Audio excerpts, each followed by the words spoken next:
Guys, ito share ko na sa inyo. Voltes 5 na wallet. So, actually medyo matagal daw dumating. Texture niya sa putol na. Alam mong shock lang naman din eh. Pero medyo mahal lang kuha ko ito. I think nasa almost 300. Okay. So kung may picture kayo, sasend nyo sa kanya. Yo, si yan itong ani insulin. Pero ho, ang problema, kasi pinadala picture, hindi siya, I mean may background. So, i-inso na ako. Ayun, hindi ko hati. Pati background mo na sama. Ganun sana pagkawala, no? Para sa akin, ha? Diba? Kung plain lang siya. Then, isa pa, medyo, medyo tawag dito. Pagka nag-attach sa picture, medyo sensitive siya kasi baka maka-copyright. Marami yung best nag-try yung plain na ni-reject. Siguro sa rin sa dahilan yun.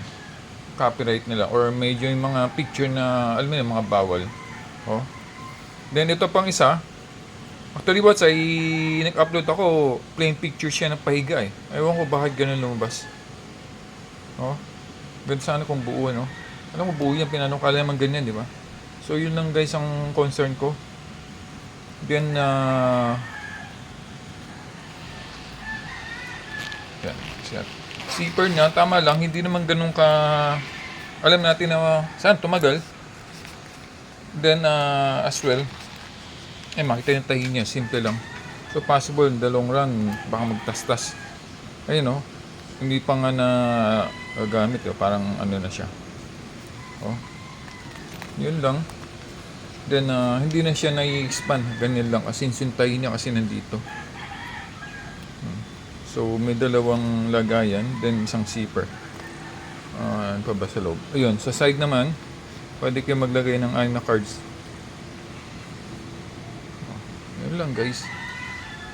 Zipper niya, hindi siya ganun kapangit, but hindi ganun kaganda. No? So, tingin nyo guys, okay ba? Yan, sinunod ko lang. Oh. Actually, sa ano ko tinanood sa Temu.